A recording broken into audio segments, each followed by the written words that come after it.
What is going on, everybody? This is Brandon from ComixKings. Welcome, everybody, back to the kingdom, or welcome if this is your first time. Welcome, everybody, to another installment of Creators Corner. This has become probably one of the pillar shows on the channel, and it is also the 1-year anniversary of Creators Corner from all the way back when we were doing it on IG Live. And who better to celebrate it with than Alex Sinclair, who was the first guest we ever interviewed over on Instagram Live. He's here 1 year later, exactly a year later, 1-year anniversary. Alex, thank you so much for being here. How are you doing? I'm doing great. Thanks for having me. It's crazy that it's been a year. And yeah, I know. I know. And one. Yeah, you were. Well, Scott Lobdell was first. I don't count it because of like all the drama he got in like a week. I had to take it down because of literally like the week after like he got off the interview with me. It was on a website, a news website, like screenshot it and put it up there, and then his allegations came out, so I had to take everything down from it. But don't blame you. But so you're the first like official that's there. So it's a year, and we are still kind of hiding our faces. We're still inside, kind of working out of it. But yeah, no cons, but thank you. Thanks again for being here. And if you guys are here in the chat, let us know you're here by saying hello. If you have a question for Alex, we will weave it into the chat kind of organically. If you guys do like more of these interviews, we're going to have a lot more guests coming down in the future. So make sure you guys do hit the thumbs up, subscribe to the channel if you are new. Alex, what actually, just broad question, what got you into comics? I grew up reading them. My brother and I really collected them and read them as actually far back as I can remember. We loved superheroes. We watched the cartoons, the TV shows as kids, and then I grew up in northern Mexico, and then when we'd come into the United States, we'd run into a 7-Eleven or Circle K and buy like every comic book we could off the rack, and we'd read them, and then we'd read them, and then we'd draw what we just read, and and collected them. And the love for comics was born out of that bond that my brother and I had, and that experience that we shared, and the love for the art form of comics, and so that kind of continued through my teen years, and I rediscovered it in college, and as an art major, I just kind of thought, well, maybe this is something I can do as part of my profession. I thought I was just going to paint and try and sell my paintings in galleries and stuff like that. And this opportunity kind of presented itself. And here I am, 29 years later, still coloring. Still coloring, still drawing, and still doing work. Now, I know a lot of this conversation we're going to have today is going to be about your work in DC, but also you've been doing a lot of stuff at Marvel. Mm-hmm. If you were to kind of reflect over your years at DC Comics, what would kind of be like your top projects that you were a part of?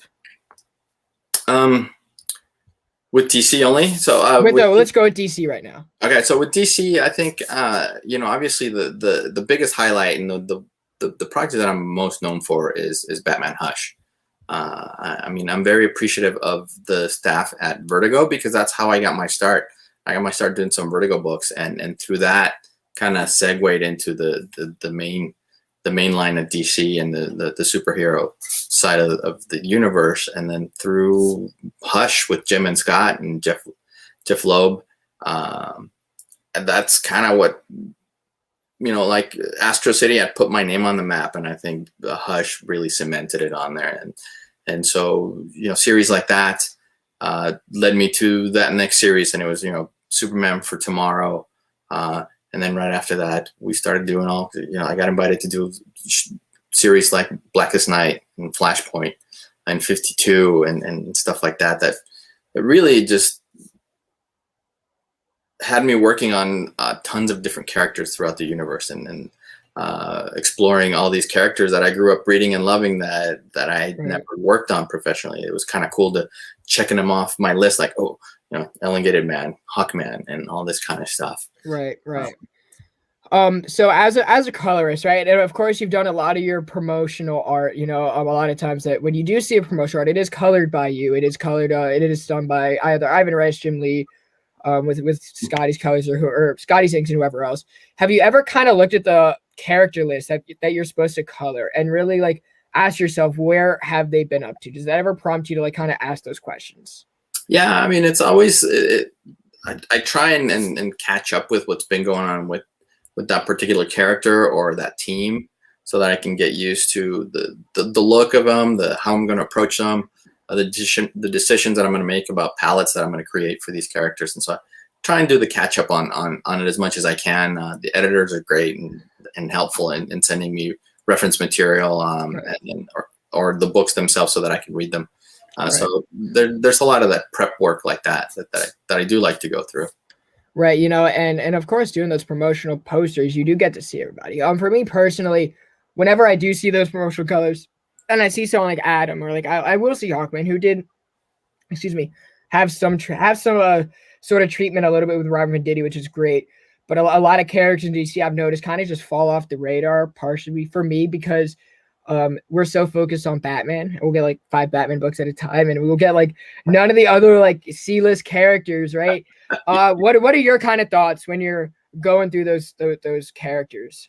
It's funny because I've actually worked on a few series that involve those characters. So 52 was really about the DC universe without the Trinity, and how can they manage that? And Infinite Crisis was the same. It was a Justice League story without the Trinity again. And, so it's been cool to work on series like that. In that I get to focus on these characters, like I said, like you said, the secondary, the B, the C list, and again, having read so many of them growing up, it's cool. It's like, oh, I get to do this character now, and my take on them, and what I would do with that character, and how I would approach the rendering. Little things like, how do you make the Flash look like he's going super fast? How do you give constructs to Green Lantern? Things like that. Right. And how have you been able to take what you've done, like with Blackest Night or with Flashpoint, and really expand that over the years? Because it has been quite some time since you've done that. I just think it's been kind of organic, right? You work with a character at a certain time in your career, and then it comes back, a few years later. You've grown as an artist in that time, so that you kind of reinterpret it in a different way. You come at the character differently. You're also working with possibly a different creative team, so that really influences your decision making and the story. Of course, has a big impact on decisions. Right. And then you recently did do a Superman run with Bendis and Ivan Reis. Ivan Reis has been a frequent collaborator of yours, also with Jim Lee, Scotty Woods, we mentioned. How have you been able to really use those relationships and keep that same pairing over the years? Because I know that's not the same for a lot of creators out there. Yeah, working with Ivan's been incredible. I'm not exclusively attached to him all the time, but every time that anything comes around that he's involved in, I'm definitely going to say yes to when a project is offered that he's attached to. He brings a lot of energy to his artwork. It's very realistic. It's very well founded, and he never skims on the detail. And so I know that it's going to be a great challenge as a colorist, as an artist, to have his stuff come in. Right. And he's going to push me. And I think, to me, that's my favorite kind of collaboration. Any artist that's going to take me and push me to improve, to get better. I'm definitely in for that kind of a ride. Right. 100%. What characters would you say, because I know last time we talked, you said how Superman was one of the more challenging characters to color.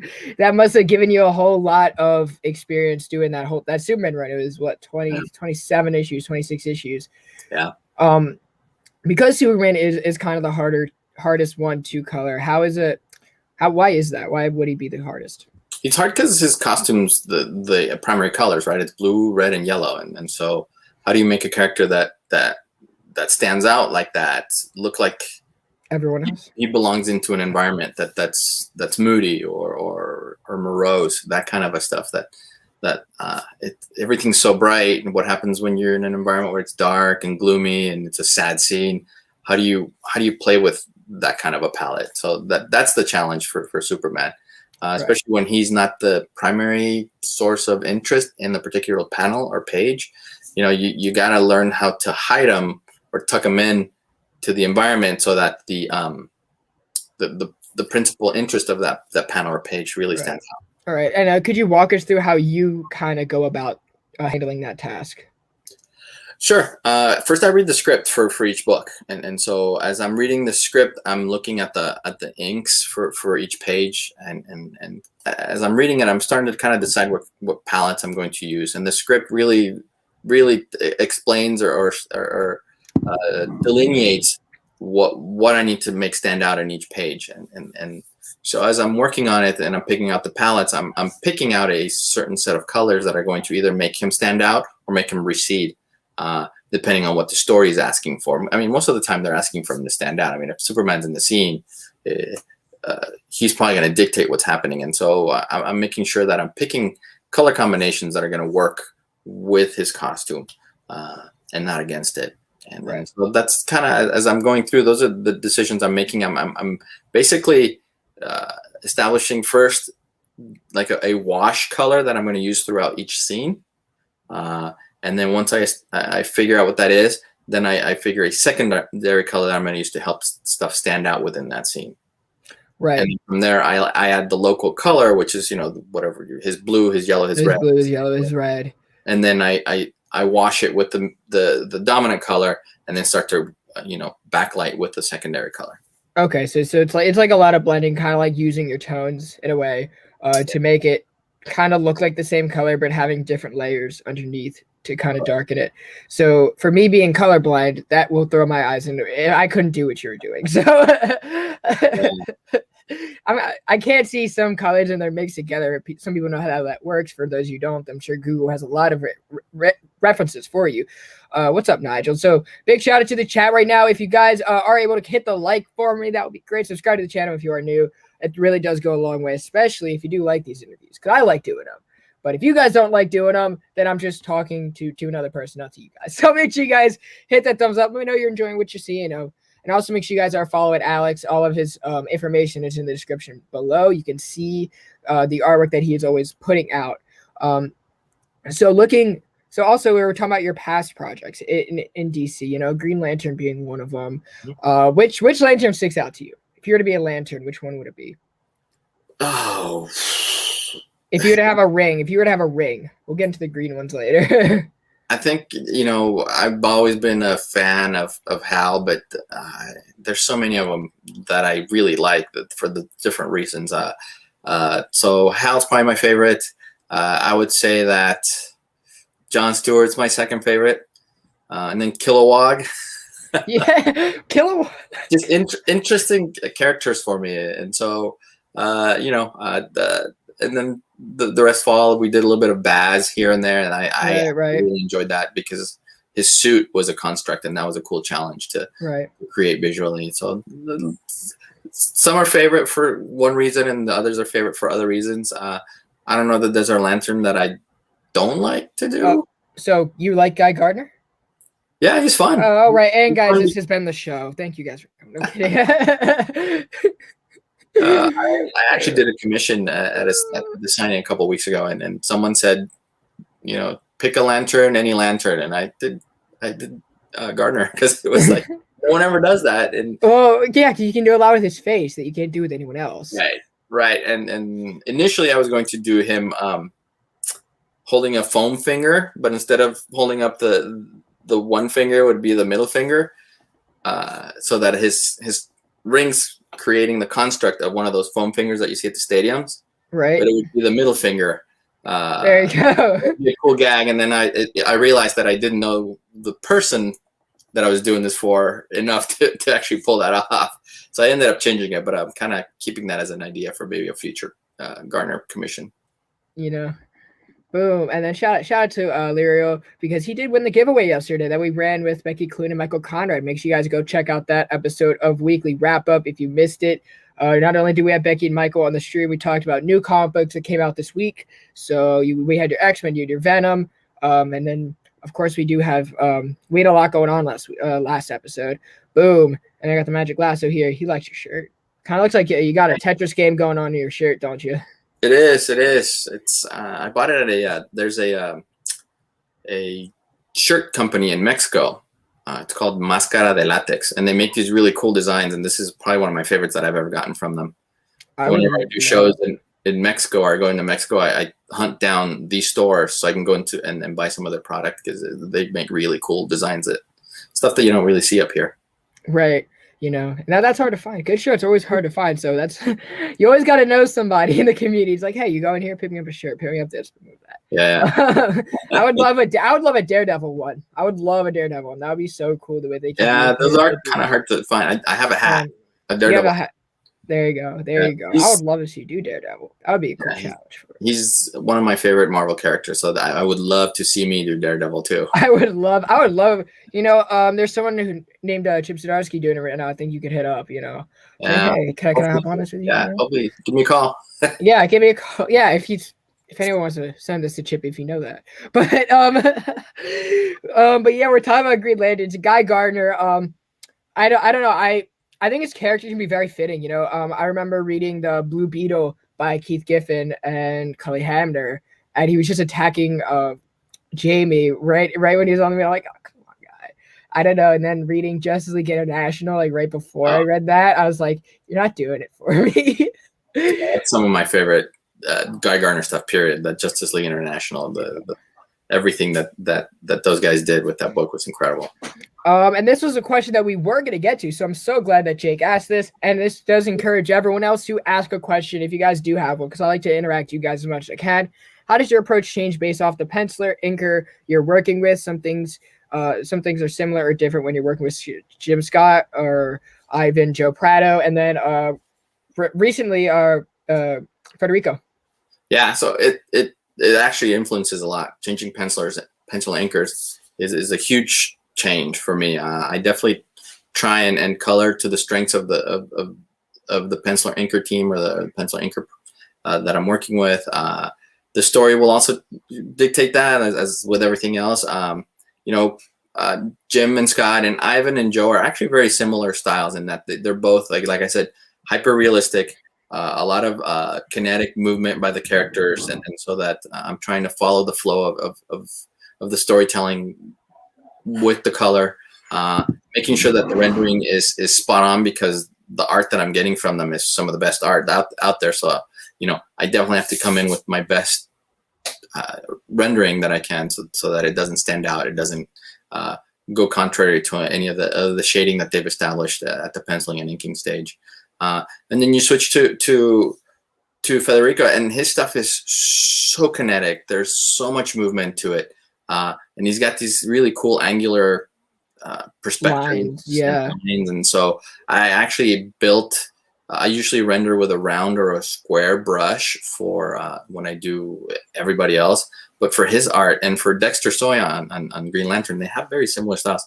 I built a triangular brush that kind of helps me ride those angles with the brush and create, kind of mimic or mirror that movement that they're creating with their art. I'm doing the same with the color.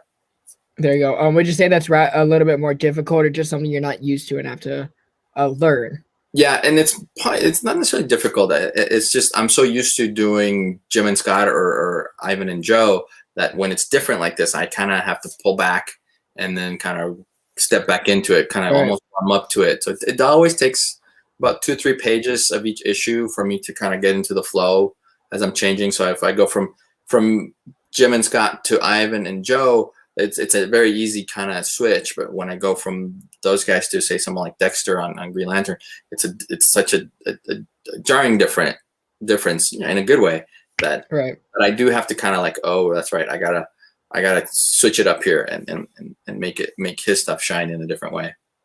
Right. And your comic career at DC is no longer exclusive, so now you're able to go over to Marvel and do a lot of different things with Spider-Man. So if you guys have been reading the Nick Spencer run, you guys have noticed there is a new name at the bottom of the credits. It's Alex Sinclair. That is you're not seeing Mark Bagley's colorist when Mark Bagley's doing the art. Maybe that'll change, but hopefully that would be so cool. I would love to. I've never worked with him, so again, when folks ask who would you really love to work with, most of the names that I throw out are Marvel exclusive artists or artists that have been with Marvel so long that our careers have never kind of crisscrossed. So yeah, Mark's definitely one of the folks that I would work with.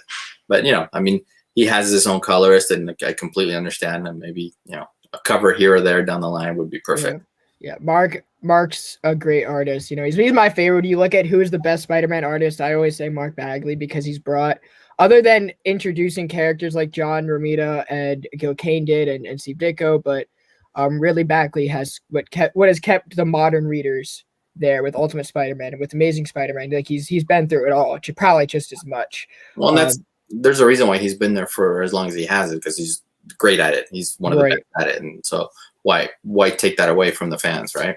Right, exactly. You know, stick and stay and make it pay. So I hope we do get the same. That's how I was taught to play blackjack, was you stick and stay and you make the dealer play. So if anyone is in Vegas right now, I do know a few people that in the community that are in Vegas. So if you are listening, that's just your that it's a life lesson too. But we got another question here. Sorry for the ignorant question, but how much of the story is a collaboration? Does the writer create the story and the artist draws it, more of a collaborative? Really depends on the book, though. Right. For the most part, the writer will they show the script and they write the 22 pages of script for the story, and then they pass it off to the penciler. A lot of the writers are very descriptive. Some are more like plot points, where it's like, oh, in these 3 pages, this needs to happen. Where some other writers are very specific. Page 1, panel 1. This is what's going on. This is who's in the panel. This is what's happening. This is the time of day. Panel 2. So and so has walked in from off panel left, and to the surprise of so and so on the right side, and so depending on how specific the writer is, the artist will interpret that and translate that to pencil form. Right, and in my experience talking to writers, it really depends. A lot of them with their like pop culture references. Like when I was talking with Marcus Toe, artist on Excalibur, Teeny Howard would throw in like a lot of from this episode of this, kind of to help match the tone, or like stuff like that, that can help formulate the creative team, because everyone there is an artist in some way, and they're all pitching in to tell what the grand scheme is. So that's really how comics work. Yeah, especially early on, where the writer's trying to create this shorthand with the artist. So first. In the first few issues, very descriptive, very like do this, do that, or try it like that. And as the series progresses, you see that there's less of that, as that trust has come in, and that collaboration has set in, and so it leads a little bit more for the artist to interpret. And I think the best example is Tom King, because whenever he's with an artist, he'll start with such tight scripts, and then by like his last issue, be like, draw. He'll be like, anything better than this? No, I love his stuff. I love Tom. Tom is one of my favorite people. It's just I don't know. I was like, how? So I've seen your scripts in these deluxe editions. They're so loose. He's like, loose, lazy. It's kind of a cover. he's like, well, right now we'll say loose because there are people around, but lazy tomorrow.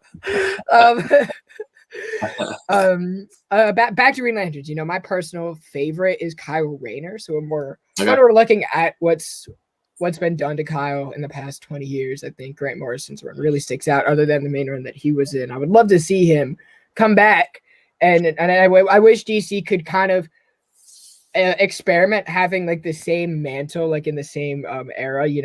Having a Green Lanterns title where you can have John Stewart, Kilowog, Hal, Kyle.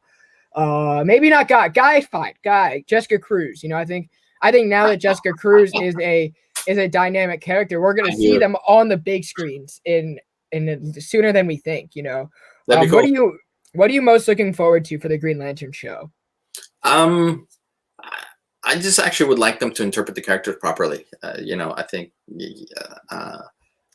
those of us who've read them all these years, there's a certain kind of base that these characters all bring with them, and I would love for them to be able to kind of cement on that, instead of just throwing it out the window and saying, oh well, it should be like this because it's on the movie screen or the TV screen.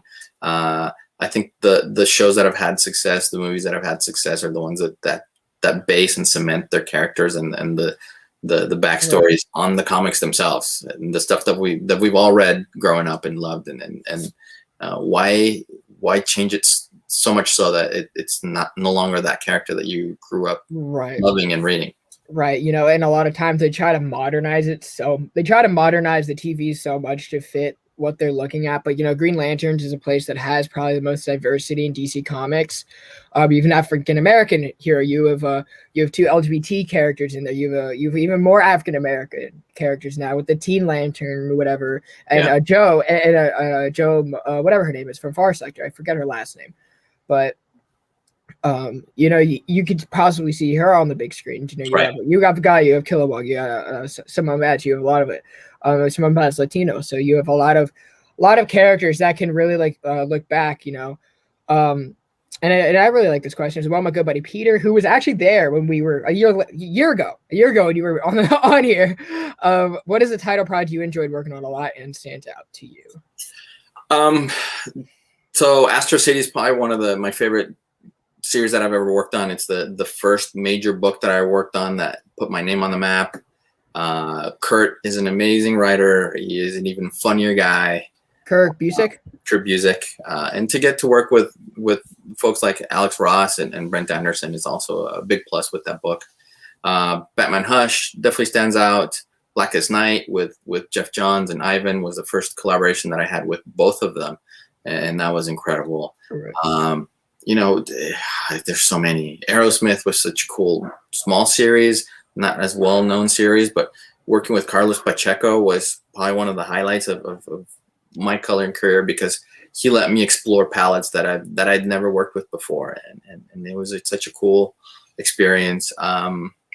This last run of Superman with Brian, with Bendis and Ivan and Joe and Denny Mickey, right, and really also the editorial staff that we worked with on that series was so cool. It was everybody was doing their best to create the best series we could, so that was such a really cool experience. The team, the collaboration of it was really coming through, and not only the book that we were reading, but we were feeling it as we were working on it, as we talked about it amongst ourselves. Right. Wow. I love this comic just for the first sentence, because I want that Blackest Night set box, and it's so expensive. I worked on it, and I'm on an email say, "Whoa, where's my copy?" Because I didn't get one.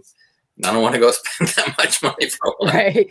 Yeah, you should get a comp. Didn't you color the whole set box or something? Yeah, so I did the wraparound. I did, the series of Blackest Night, a bunch of the covers. I did also the art for the Crisis on Infinite Earths one that came out a couple of years back. Right. Did they ever send you your comp box? Or? I emailed and they sent me one of those, which is great. It's cool. It's big as heck and even heavier. So yeah, it sits there on the shelf forever.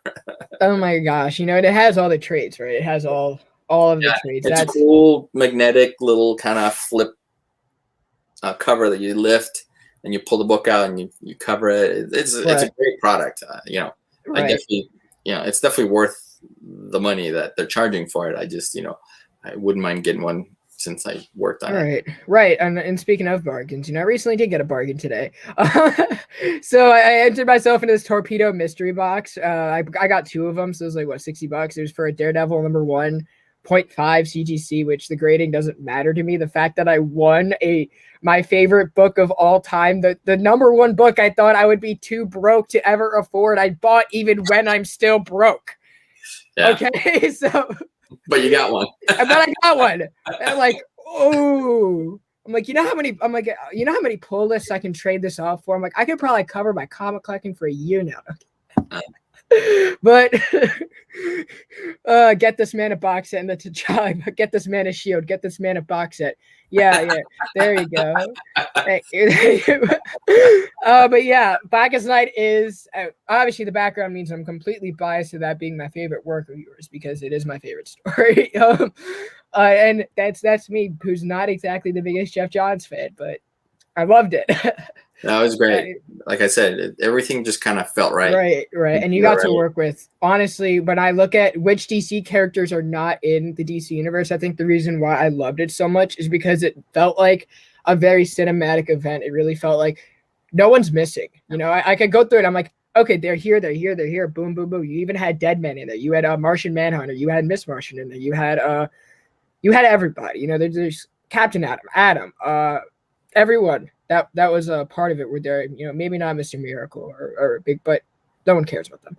Sorry, Jack. But I think that's probably the first question I asked on that series was like, wait, if Dead Man's undead, then what do you call him now? Because Dead Man's technically not dead, but when he dies, it is undead because of the Black Lanterns. Then what would you call him? And what was Jeff's answer? He laughed. He's like, no, undead dead man or something like that. So if Shazam dies and he comes back, is he the age of his older body or him as a kid? Oh, that's a great question. Well, they brought him back as the hero. So how old is he? Is he still not tall enough to ride Space Mountain? Is he not? Is he still? No. And then here's another question: if anyone ever sleeps with him, is that called like? Are they a pedophile? You know, that's another question you got to ask yourselves. If he's ever sleeping with someone, does he turn into Shazam or is he still little Billy Bastion? I'm not touching that one. Yeah. I'll ask you. Actually, have fun I'm with not going to ask one. Jeff. I'm not asking Jeff, but Scott Snyder's ever available. Blackest Night epic. Yeah, the first thing. Yeah, that was actually the first podcast that I was ever part of. You know, and Bryce was there too. But but yeah, that book was incredibly special. And your work at Marvel now. Let's kind of dive more into that. We kind of talked about the changes in your coloring palette, but you know, getting to know these characters, you know, obviously you read them as a kid, but you're getting reintroduced to them. Yeah, I mean, when I got the email from Nick Lowe, the Spider-Man group editor, I was like, he's like, hey, you know, what do you think? We have some fill-in issues that we'd like to get you in on, and I don't think I finished reading the email before I replied. Was like, let's do this. You know, Spider-Man, obviously one of my favorite characters growing up, and the funny thing on that was that I was like, oh, I get to color Spider-Man, and that was right when his costume changed. So it's like, wait a minute, I don't get to do the red and blue suit. I get to do the new suit this time, and I've since been able to do the red and blue. That's why you have to read the whole email. No, but they just switched it over. That I saw you. Didn't you do the previous issue where he was in the red and blue? Yeah. So what's cool about the new suit is that it can transform to whatever he wants. So when he's dealing with folks that don't know about the new suit, he can actually like morph it to the red and blue. Right. You know, that suit to me was always like, hey, I want to put this on a video game. This is the suit that I always wanted on a video game. Let's put it in here. Yeah. So if that ever does come on to your PS4 or your PS, whatever, what PS are they on now? PS5, Xbox, whatever. Yeah, okay. Yeah, that shows how much video games I do. But, you know, just thank Nick Spencer, Dustin Weaver, who did the costume, and Ricardo didn't create it. Gleason was part of it. And it's actually a really cool suit. I enjoyed working on it, you know, kind of getting to know it, and that's always the part of the process when you switch into a book with a character that you haven't worked on before. Is it's just kind of getting to know the little things about it, like, you know, right. If you're doing the webbing, is it a cool gray or a warm gray? Is it just a neutral gray?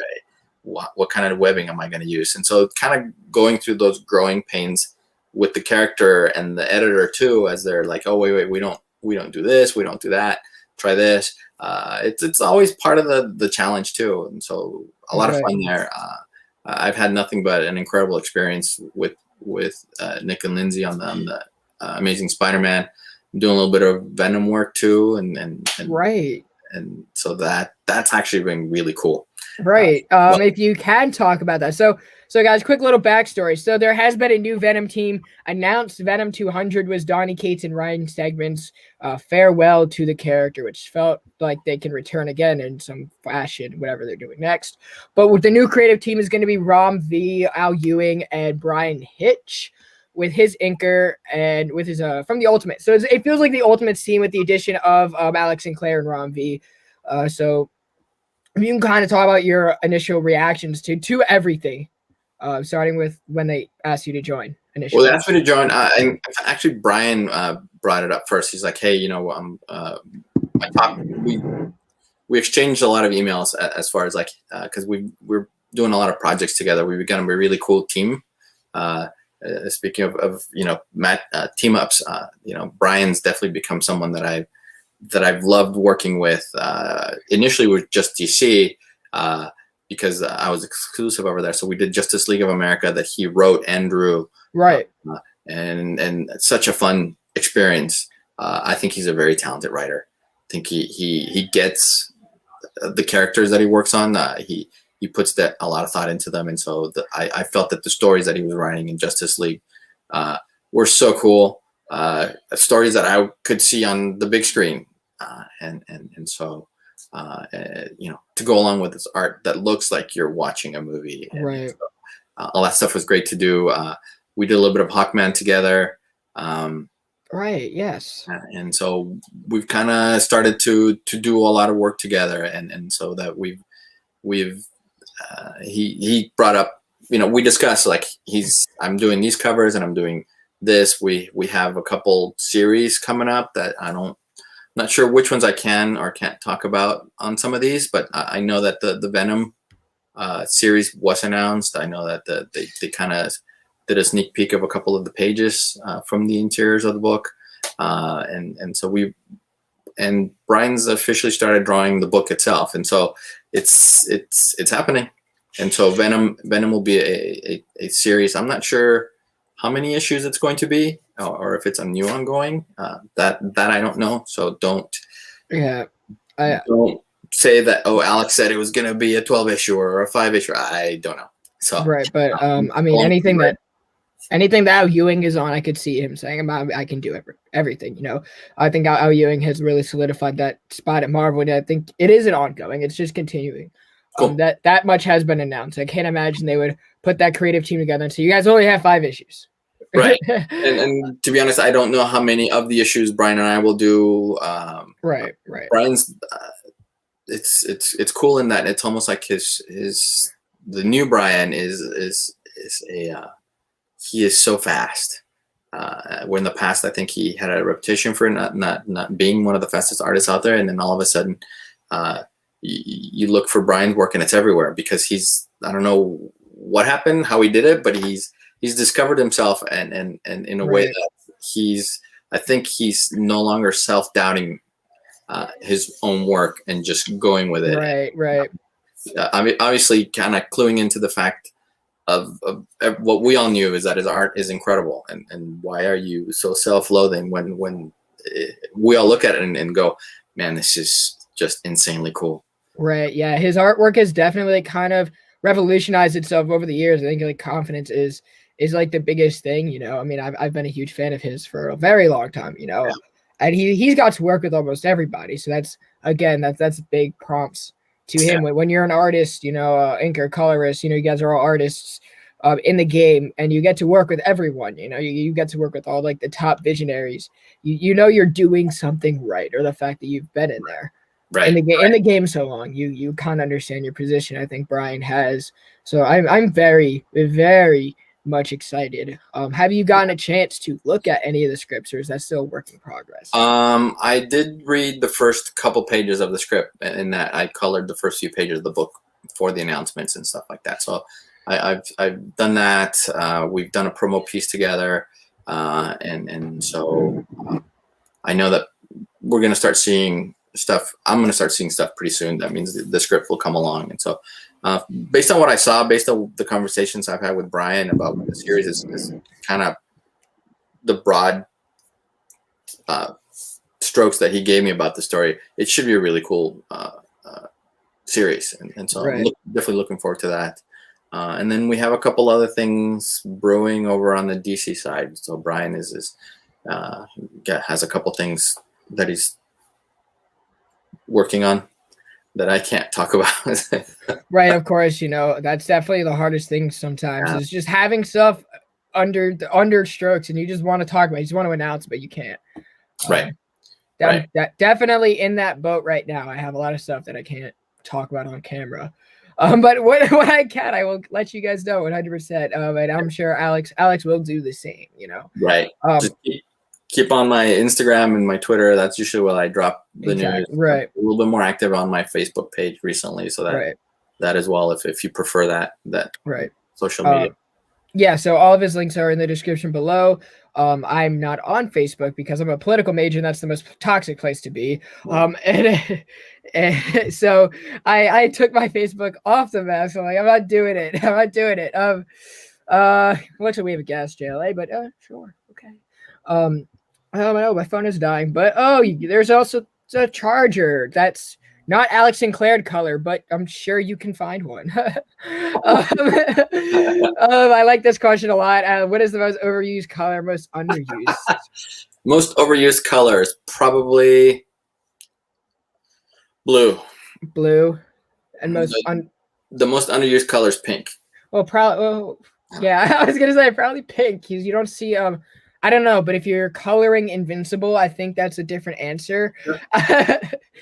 Without that show is incredible. Yeah, that show is incredible. I don't know. Did you get through it all yet? Yeah. It's a good. I mean, I'd read the books before, right? Not the entire series, but I had read them, so I kind of knew what was coming. But I was watching it with one of my daughters, and she was like, "Oh my god, what the hell is going on?" That is all of my coworkers. Oh, yeah, so I it's kind of the genre that book is tied to, and so that's right. The way it is. So if you know about it, I think it's easier to watch the series. If you come into it cold, I think it's probably like a really splash eye opener, ice water when some of those scenes happen. Like, whoa, right. Whoa! They're doing this in an animation. Yeah, no, I don't know. It was great. My coworkers have all watched it, and now my compendium is now floating all over my workspace. So I haven't seen that thing in months. So I'm on the third. So it's in a nice fat stack of 6 different omnibus I'm looking at right now that I've read. So I'm like drowning in that. I know. It's the trend now to release omnibus of everything. I mean, it works, I wish Image would. I wish the independent publishing, like I know Vertigo just did with Sweet Tooth, which I picked up, and then Spawn did that, which was very helpful. That and Saga, that's been very helpful to read those, especially because like I wanted to get into Spawn, so now that they released the compendium, I feel like now I can actually like dedicate time to reading it rather than finding stuff out of print. And it's a lot more convenient, honestly, just to release it all together. In my opinion. Alex signed my Justice League 1. Oh, cool. It's sitting next to Jim Lee. Yeah. Cool. There you go.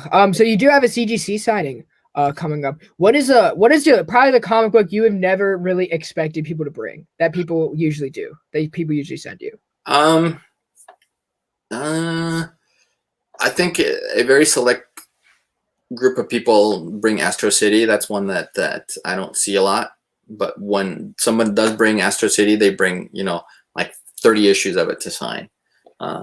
So it's kind of obscure, but when it shows up, it's a lot. Especially those first few issues. We did the Astro City's 0 issue.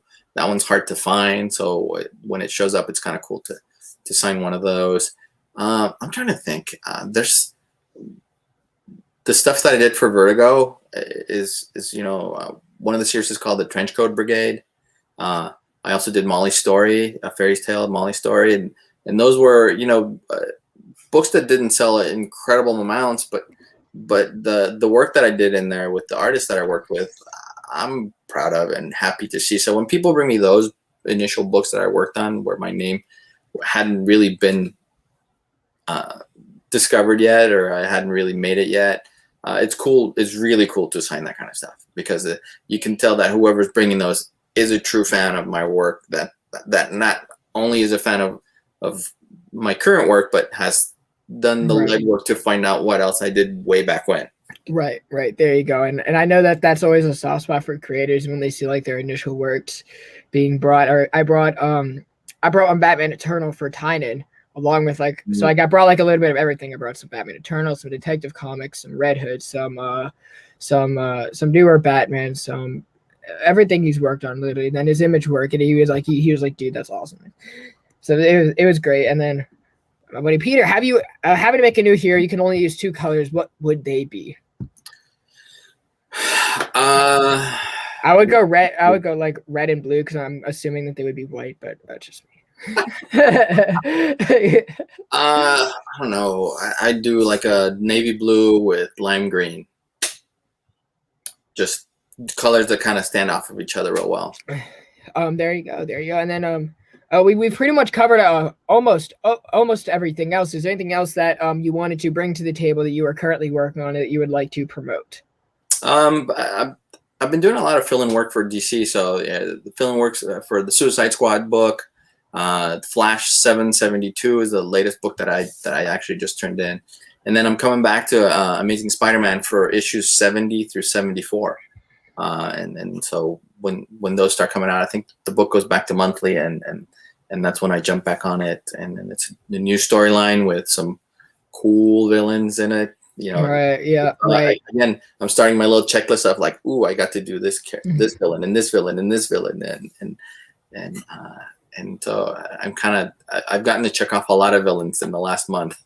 There you go. And you get to check off Kingpin, you know, which is a Yep, that was a big one. That's an incredible character to color. When you're looking at the Spider-Man Rogues Gallery, which one really like stands out the most to you?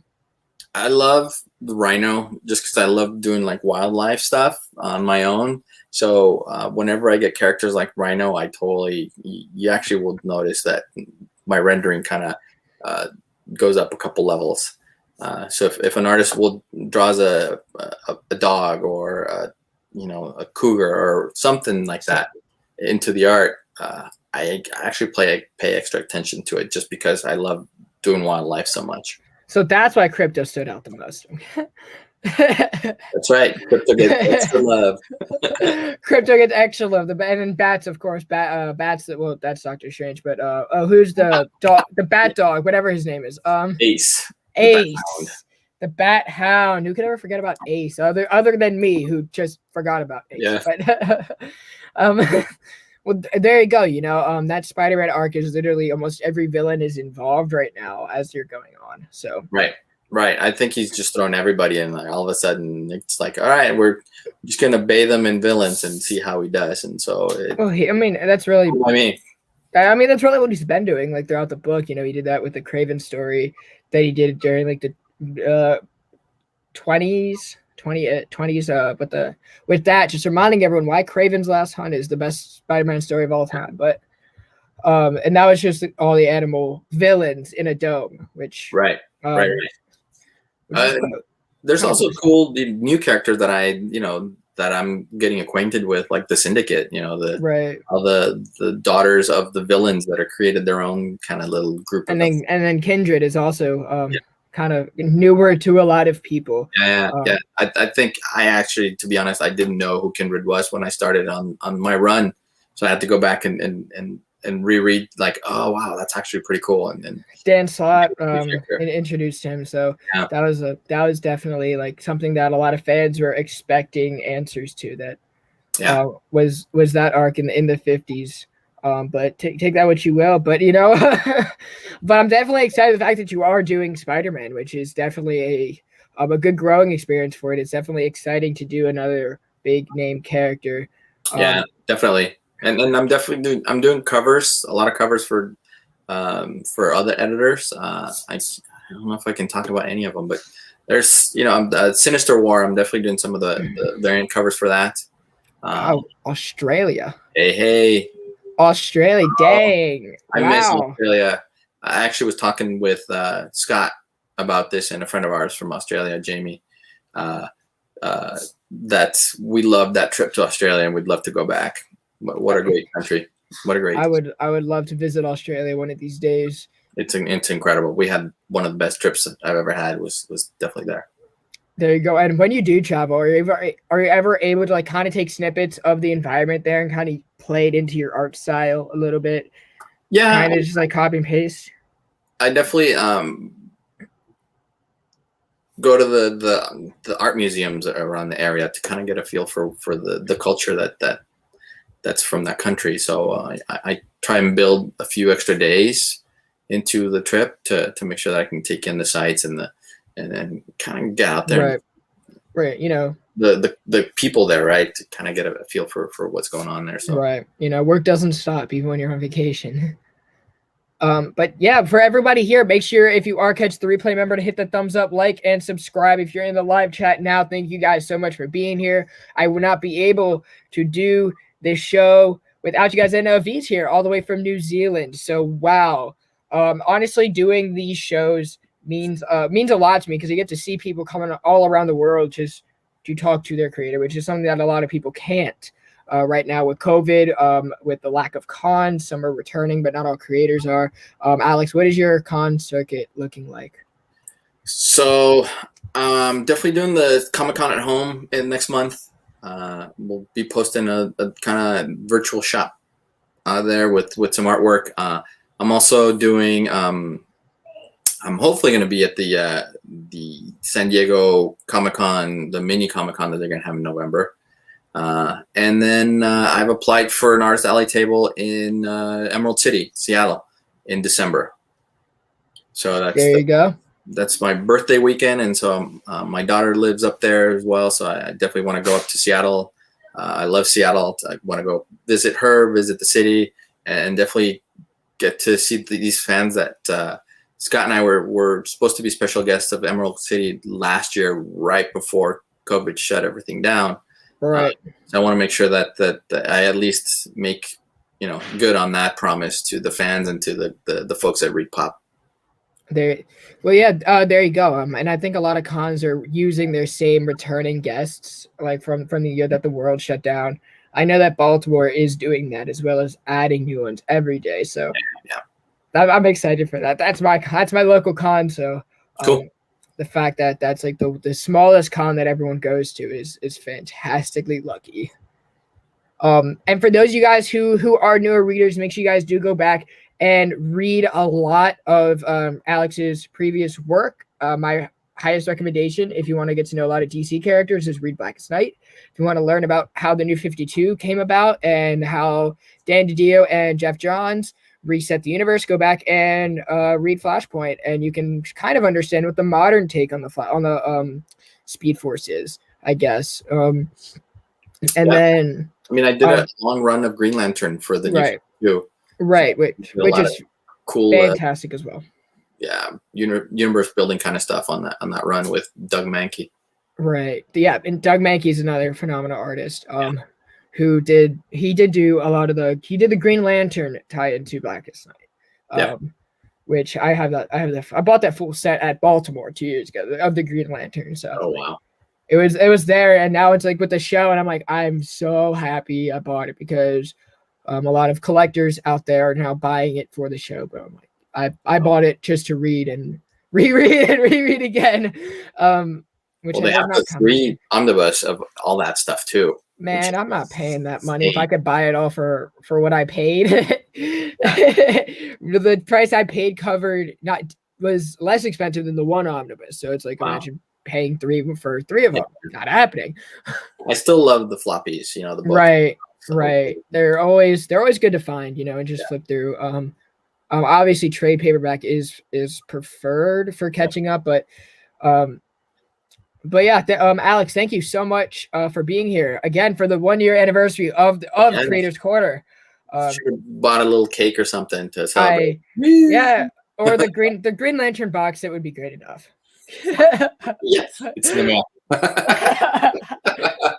Emailing DC, but anyway, if you guys are catching the replay, thank you guys so much. Make sure you guys like and subscribe. The next guest for Creators Corner, I like to do that at the end, so don't leave yet. The next guest will be John Beatty on July 1st. Cool. He is most known for he's done everything. I always like to try to get creators that have done a lot of diverse work. John Beatty is one of the headlining artists, inkers of the Bronze Age.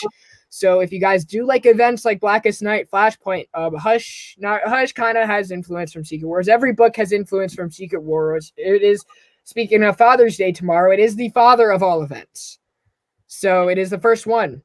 So make sure you guys catch it. We'll be talking about that. And I know John Beatty is a big Captain America fan. So we probably will be talking about that as well. And after John Beatty, I can actually announce this. I can talk about this. John Romita Jr. will be on the show. So that's something to look forward to in the coming days. Other than that, you can see me on the Monday show that we do, Hall of Fame or Hall of Shame. You guys know that's the show. We take 2 issues under a similar theme, and we see which one's in the Hall of Fame, Hall of Shame. We just did the Loki one last week. This week we'll hit you guys with a topic tomorrow, and then we have Tag Team Thursday. Obviously, I will be continuing my conversation about Pride, and then weekly wrap up, which is the show where we talk about the new comic books we read and recap, review them. So a lot of stuff is going on at the channel, as always. I'm going to try to do some more pre-recorded stuff, but thank you guys all for being here and your continuing support of the show. Alex, again, thank you so much for being here today. Yeah, thanks for having me. Thank you all for coming out. I really appreciate you taking time out of your day to listen to us chit-chat and there you go.